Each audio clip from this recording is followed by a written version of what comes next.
Hey guys, welcome back to KV study YouTube channel. So guys, जैसे कि आपको पता है कि आज के लेक्चर में हम अलजेब्रिक सॉल्यूशन के बारे में बात करेंगे। अलजेब्रिक सॉल्यूशन, जी हाँ, अलजेब्रिक सॉल्यूशन। हमने x और y की जो हमारे वेरिएबल थे उनकी वैल्यू हमने ग्राफ पर तो फाइंड आउट कर ली थी। अब हम उसे अलजेब्रिकली भी फाइंड आउट करेंगे। क्या अलजेब्रिकली फाइंड आउट करने का सिर्फ एक ही मेथड है? जी नहीं, हमारी बुक में 3 मेथड्स हैं: सब्स्टिट्यूशन, एलिमिनेशन और क्रॉस मल्टीप्लिकेशन। इस लेक्चर में हम तीनों मेथड्स को कंप्लीट करेंगे और इसी के साथ ये तीनों अलजेब्रिक मेथड्स हमारे माइंड में अच्छी तरह से फिट हो जाएंगे और फिर हम इनके ऊपर कुछ क्वेश्चंस भी करेंगे। तो चलिए शुरू करते हैं। तो गाइस, चलिए अब सब्स्टिट्यूशन मेथड के बारे में बात करते हैं। सब्स्टिट्यूशन मेथड, नाम से ही पता चल रहा है कि हम इसमें किसी एक वैल्यू की जगह दूसरी वैल्यू को सब्स्टिट्यूट कर देंगे। एक वैल्यू की जगह दूसरी वैल्यू को पुट अप कर देंगे। कैसे पुट अप करेंगे? जब वे दो वैल्यू इक्वल होंगी तभी तो हम एक की जगह दूसरी पुट अप कर पाएंगे। जी हाँ, आपको ये बात समझ आ गई है। तो चलिए अब इसे एक अच्छे से एग्जांपल की हेल्प से समझते हैं कि जिसमें हम सब्स्टिट्यूशन मेथड से उस क्वेश्चन को सॉल्व करेंगे और एक वैल्यू की जगह दूसरी वैल्यू को पुट अप करेंगे। चलिए देखते हैं एक क्वेश्चन। सो गाइस, देखिए मैंने एक्सरसाइज 3.3 से क्वेश्चन नंबर 1 का फर्स्ट पार्ट आपको समझाने के लिए ले लिया है। अब देखते हैं, इसे हमें सब्स्टिट्यूशन मेथड से सॉल्व करना है। सब्स्टिट्यूशन मेथड, अब सब्स्टिट्यूशन मेथड में हम एक वैल्यू की जगह दूसरी वैल्यू पुट अप करते हैं। तो किसी एक इक्वेशन को लेके किसी एक वैल्यू की हमें वैल्यू फाइंड आउट करनी पड़ेगी, तभी तो हम दूसरी इक्वेशन में पुट अप करेंगे। एक की जगह तभी तो दूसरी वैल्यू पुट अप करेंगे जब हम उसकी वैल्यू फाइंड आउट कर पाएंगे। चलिए फाइंड आउट करते हैं। पहली इक्वेशन से ही कर लेते हैं, दूसरी से। चलिए मैं पहली से कर लेता हूँ। x plus Y is equal to 14। x plus Y is equal to 14। अब मुझे इनमें से किसी एक की वैल्यू निकालनी है। मैंने x की वैल्यू निकाल ली, x is equal to 14 minus Y. ये मुझे x की वैल्यू मिल गई कि नहीं मिल गई? बिल्कुल मिल गई। ये x और ये x सेम है, दोनों वेरिएबल हैं और सेम ही है, तो हम इसकी जगह ये वैल्यू पुट कर देंगे। ये इक्वेशन नंबर 1, ये इक्वेशन नंबर 2 हमने पुट अप कर दिया। 14 माइनस वाई, 14 सेकेंड,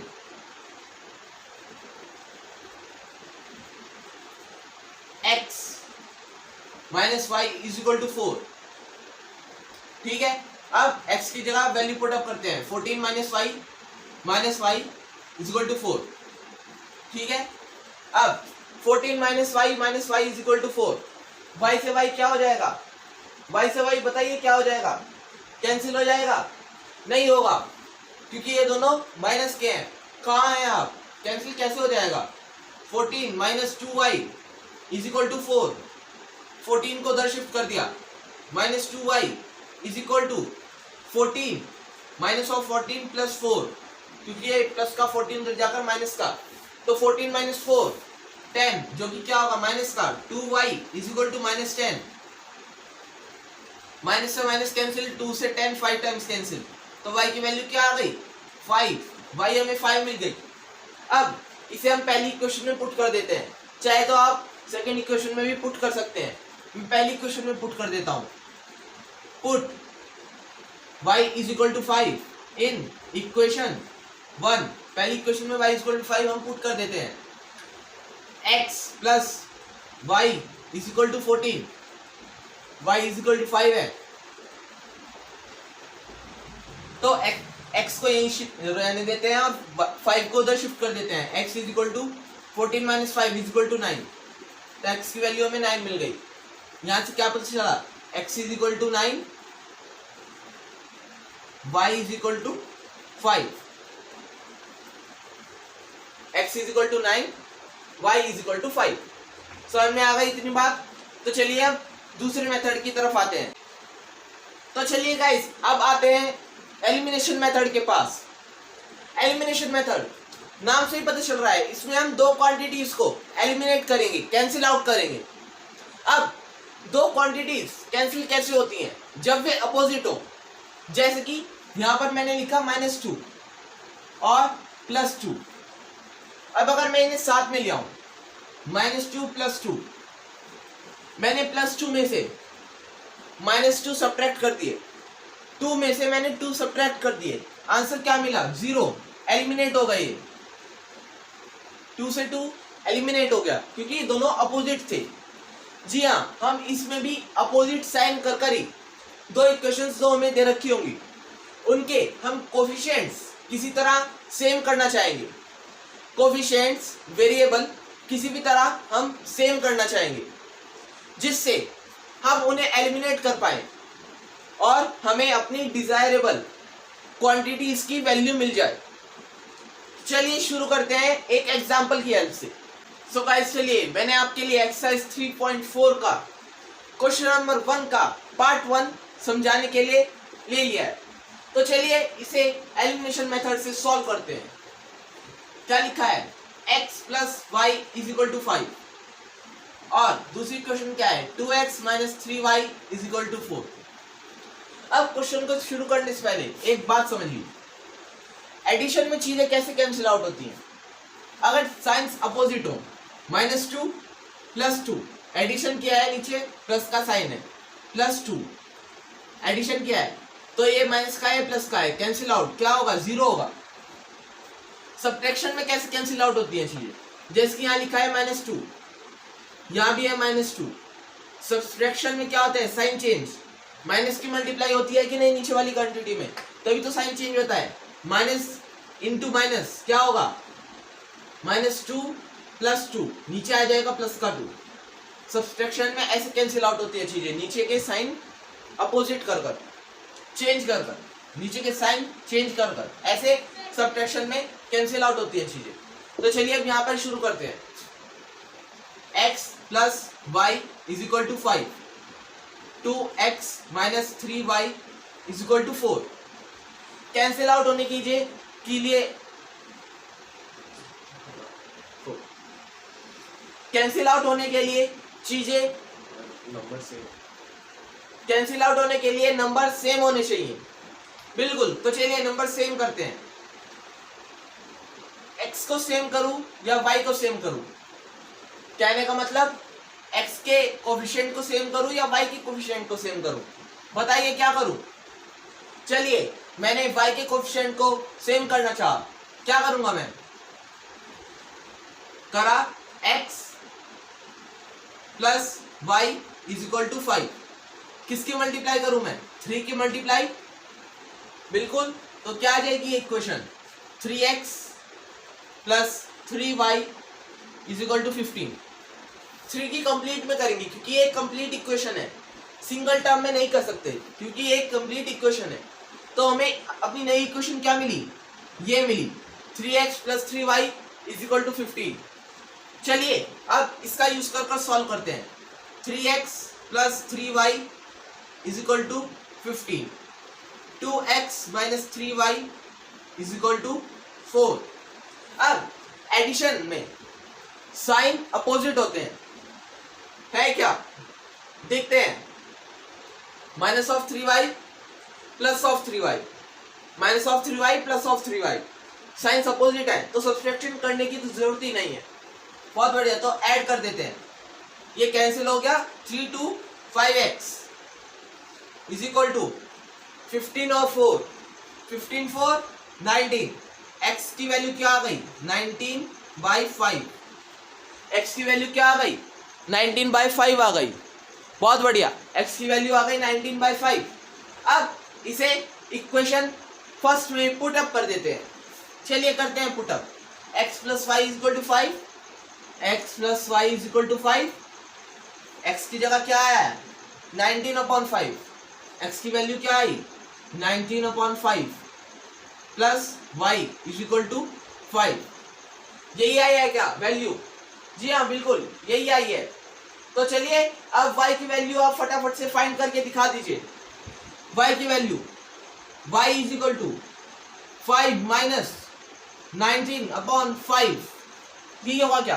अब 5 5 25, चलिए एलसीएम लेकर ही समझाते हैं। y इज इक्वल टू, ये नीचे आ गया 5, 5 1 जा 5, 1 5 जा 5, 5 5 जा 25, माइनस ऑफ 19 हो गया। अब y is equal to 25 minus 19 6, y is equal to 6/5। तो हमें x की वैल्यू क्या मिली, यहां से x की वैल्यू हमें क्या मिल गई, x की वैल्यू हमें मिली 19/5 और y की वैल्यू क्या मिली, y की वैल्यू मिली 6/5। ये था हमारा एलिमिनेशन मेथड, बड़ा ही आसान था और मैं आपको रिकमेंड करूंगा ज्यादा से ज्यादा ये इससे ही सॉल्व कीजिए। इससे सॉल्व करना आसान होता है सब्स्टिट्यूशन और क्रॉस मल्टीप्लिकेशन को देखते हुए। तो चलिए अब क्रॉस मल्टीप्लिकेशन के पास आते हैं। गाइस चलिए अब क्रॉस मल्टीप्लिकेशन मेथड के बारे में भी जान लेते हैं। क्रॉस मल्टीप्लिकेशन आप जानते हैं इसके बारे में, फिर भी एक एग्जांपल आपको एक और बार रिवाइज कराने के लिए क्रॉस मल्टीप्लिकेशन को, ये एग्जांपल हमें दिखाता है कि हम क्रॉस मल्टीप्लिकेशन को कैसे परफॉर्म करते हैं। सबसे पहले दो फ्रैक्शन है, 2x/3 is equal to 3x/3, equal to का साइन होता है तभी क्रॉस मल्टीप्लिकेशन अप्लाई हो सकता है। बिल्कुल, तो 2x इंटू 3, 2x इंटू 3 और फिर 3 इंटू 3x, ऐसी होती है क्रॉस मल्टीप्लिकेशन। तो 2x into 3, 2x into 3, 3 into 3x, 3 into 3x। अब 2x into 3, 6x, 3x into 3, 3x into 3, 9x, 9x, ठीक है। अब 9x minus 6x is equal to 0, 0 कैसे, 6x को जब हमने उधर शिफ्ट कर दिया तो इधर क्या आ गया, 0 आ गया। बहुत बढ़िया, इधर 0 आ गया। अब 9 माइनस 6, 9 माइनस 6, 3x, और यहाँ पर x था तो x इसलिए आ गया, 3x is equal to 0। x की वैल्यू फाइंड आउट करनी है, x इज इक्वल टू -3। इस तरह से हमने क्रॉस मल्टीप्लिकेशन की हेल्प से x की वैल्यू फाइंड आउट कर ली। अब इसी का यूज करेंगे हम यहाँ पर pair of linear equation in 2 variable वाले चैप्टर में। क्रॉस मल्टीप्लिकेशन मेथड का हम यूज करेंगे x और y की वैल्यू फाइंड आउट करने के लिए। चलिए अब देख लेते हैं इसे हम कैसे अप्लाई करते हैं। सबसे पहले पेयर की बात हो रही है। पेयर की जनरल फॉर्म क्या होती है इक्वेशन की, बिल्कुल आपको याद है, a1x plus b1y plus c1 is equal to 0, a2x plus b2y plus c2 is equal to 0। समझ में आ गई, इतनी बार याद आ गई, बहुत बढ़िया। अब क्रॉस मल्टीप्लिकेशन कब परफॉर्म किया जाएगा, जब इक्वल टू का साइन होगा। यहाँ तो प्लस का साइन है तो प्लस की साइन की जगह इक्वल टू का साइन पुट अप कर देते हैं क्योंकि हमें क्रॉस मल्टीप्लिकेशन परफॉर्म करना है। चलिए a1/a2 is equal to b1/b2 is equal to c1/c2। अब यहाँ पर x और y क्यों नहीं लिखा। अब आप ही मुझे बताइए, अगर x यहाँ पर माइनस का होता और y यहाँ पर प्लस का होता, सपोज कीजिए, सपोज x यहाँ पर माइनस का है, y यहाँ पर प्लस का है और ये दो इक्वल दिखा रहे हैं, क्या प्लस की क्वांटिटी माइनस की क्वांटिटी के साथ इक्वल हो सकती है, पॉजिटिव नेगेटिव इक्वल हो सकता है, नहीं हो सकता, बिल्कुल नहीं हो सकता।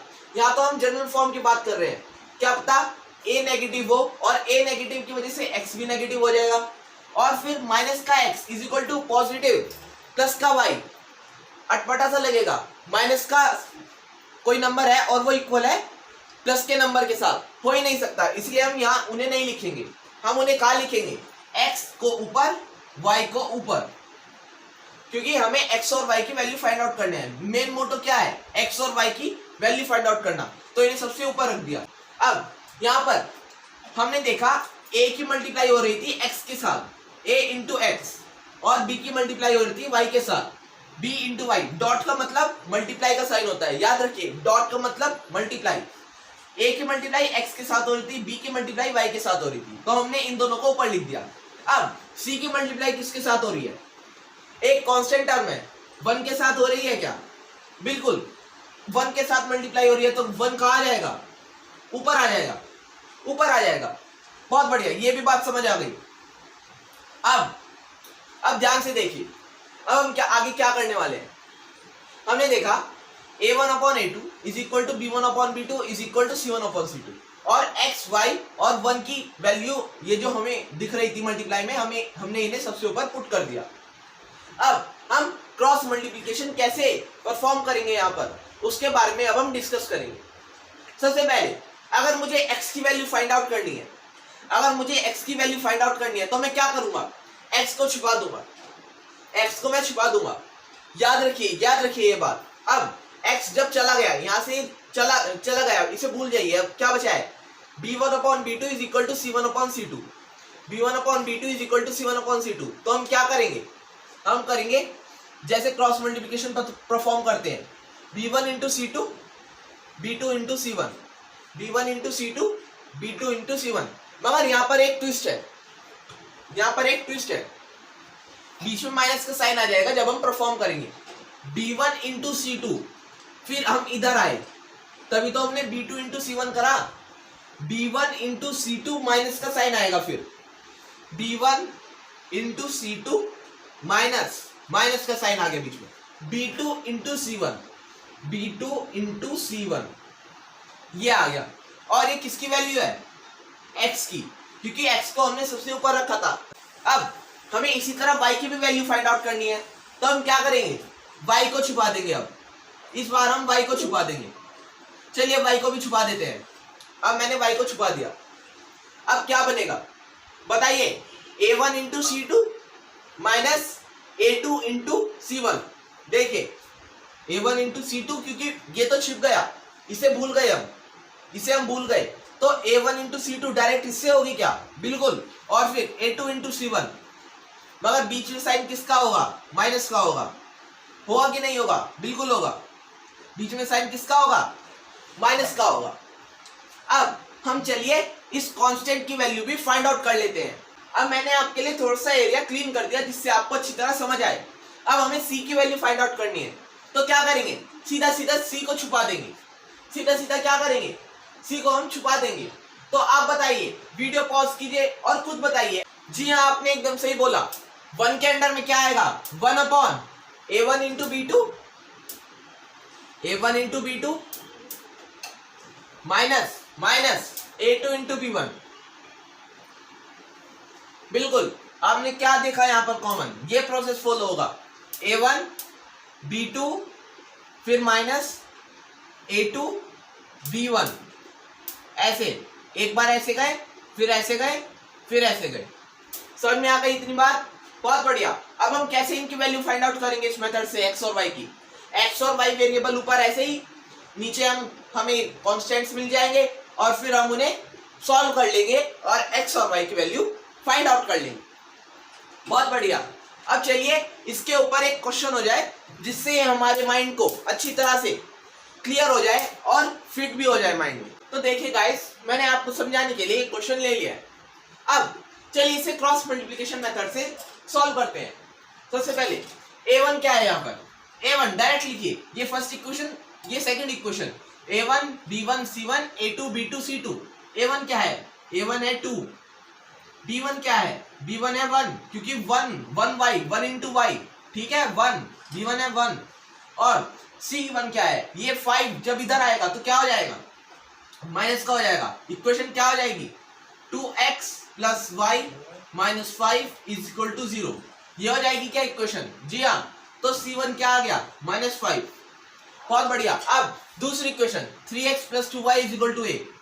a1 क्या, a2 क्या है, a2 is equal to 3, b2 is equal to 2, c2 8 इधर आ जाएगा तो क्या हो जाएगी equation, 3x plus 2y minus 8 is equal to 0। c2 क्या है, c2 है 8, c2 इज इक्वल टू 8, मगर माइनस का, c2 है 8 माइनस का। हमने a1 b1 c1 a2 b2 c2 find out कर लिए। अब देखते हैं कि क्या ये लाइंस इंटरसेक्टिंग है। अगर लाइंस इंटरसेक्टिंग होगी तभी तो एक कॉमन पॉइंट होगा, एक स्पेसिफिक पॉइंट होगा, और तभी हम इसकी वैल्यू फाइंड आउट कर पाएंगे। चलिए देखते हैं, a1/a2 क्या है, 2/1, a1/a2 है 2/3,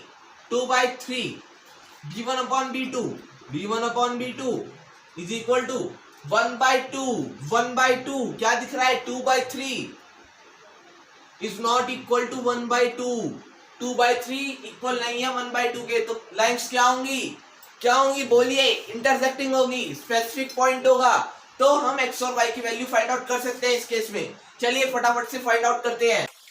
अब लिखते हैं फटाफट, हमें क्या क्या पुटअप करना है। एक्स के नीचे क्या लिखेंगे, b1 into c2, b1 into c2 minus b2 into c1, b2 into c1।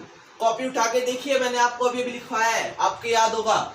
y की जगह क्या लिखेंगे, y के नीचे क्या लिखेंगे बताइए, c1 into a2, c1 into a2 minus, बताइए c1 into a2 minus c2 into a1। c2 into a1 आएगा कि नहीं आएगा, बिल्कुल आएगा।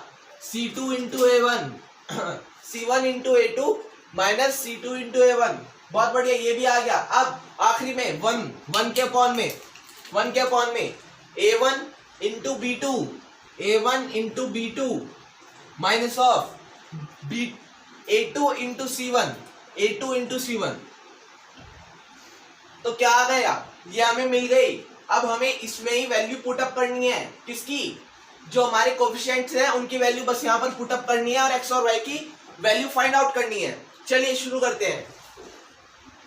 क्या मैं इसे इरेज कर लूं, चलिए कर लेता हूं इसे इरेज।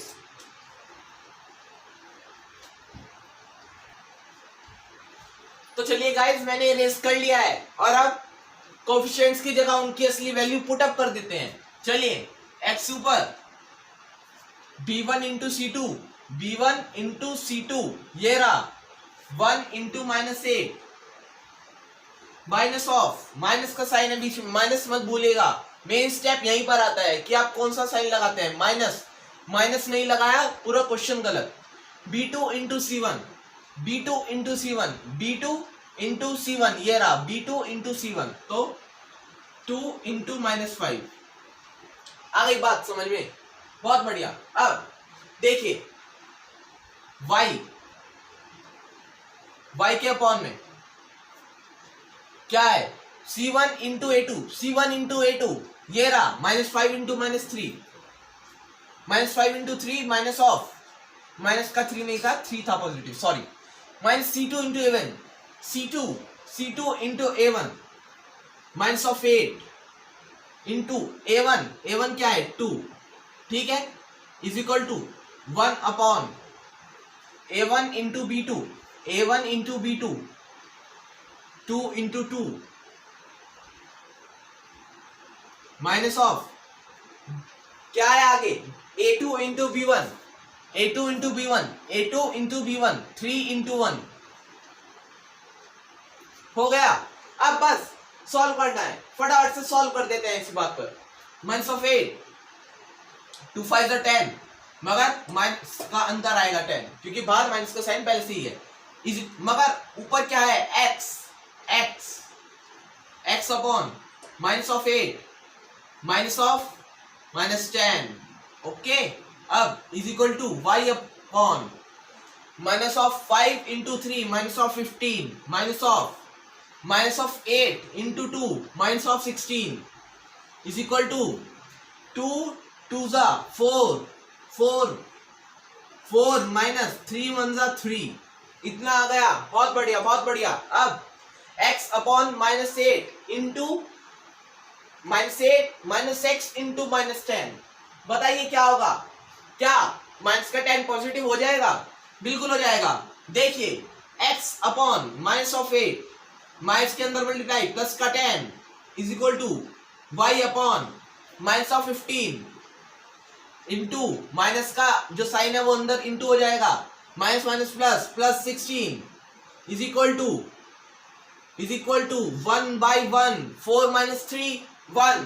अब और सॉल्व करते हैं, x अपॉन 10 में से 8 गए, 2x/2 is equal to y is equal to, नहीं, y अपॉन 15, 16 में से 15 गए, क्या बचा, y upon 1 is equal to, क्या बचा, 1, बचा कि नहीं बचा, बिल्कुल बचा। अब हमें क्या दिख रहा है यहाँ से, x upon 2 equal to y upon 1, x upon 2 is equal to y upon 1, और x अपॉन 2 और y अपॉन 1 दोनों किसके इक्वल है, 1 के इक्वल है। अब आप सोच रहे होंगे कि क्या हम x को y के इक्वल रख सकते हैं, बिल्कुल रख सकते हैं, मगर क्या हमें x की वैल्यू मिलेगी? नहीं मिलेगी, क्योंकि दोनों ही वेरिएबल हैं और जब हम 2 की y में मल्टीप्लाई करेंगे हमें कोई वैलिड आंसर नहीं मिलेगा, हम फिर से वेरिएबल में ही फंस कर रह जाएंगे। मगर जब हमारे पास कोफिशिएंट होगा, हमारे पास दो अननोन्स की जगह बस एक ही अननोन होगा जो कि होगा x, और फिर हम कोफिशिएंट का यूज कर x की वैल्यू फाइंड आउट कर सकते हैं। तो क्या करेंगे, x/2 इज इक्वल टू 1, यहां पर देखिए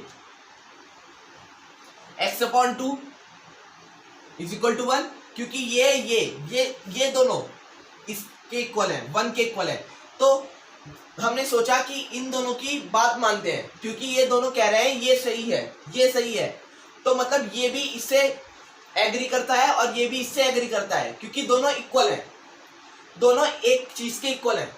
तो हमने एक के इक्वल दिखा दिया, x/2 is equal to 1, y/1 is equal to 1। अब 2 उधर भेजा तो x इज इक्वल टू 2, 1 को उधर भेजा y is equal to 1, x is equal to 2, y is equal to 1, x is equal to 2, y is equal to 1, x is equal to 2, y is equal to 1। हमें मिल गई है x और y की value, किससे? Cross multiplication method से। मतलब हमें cross multiplication method भी अच्छी तरह से क्लियर हो चुका है। बहुत बढ़िया गाइस, आपने ये मेथड भी सीख लिया है। अब आप कोई भी पेयर ऑफ इक्वेशन को सॉल्व कर सकते हैं। तीनों मेथड्स आपकी मुट्ठी में है, सब्स्टिट्यूशन, एलिमिनेशन और क्रॉस मल्टीप्लिकेशन। किसी का भी यूज कीजिए और वैल्यू फाइंड आउट कीजिए x और y की। तो गाइस आज के लेक्चर में इतना ही। अगर आज का लेक्चर पसंद आया हो तो इसे ज्यादा से ज्यादा शेयर कीजिए, जिससे ज्यादा से ज्यादा लोग इसका फायदा उठा सकें, और अगले लेक्चर तक एनर्जी ऐसे ही रहे, जिससे अगले लेक्चर में भी मजा आए पढ़ने में।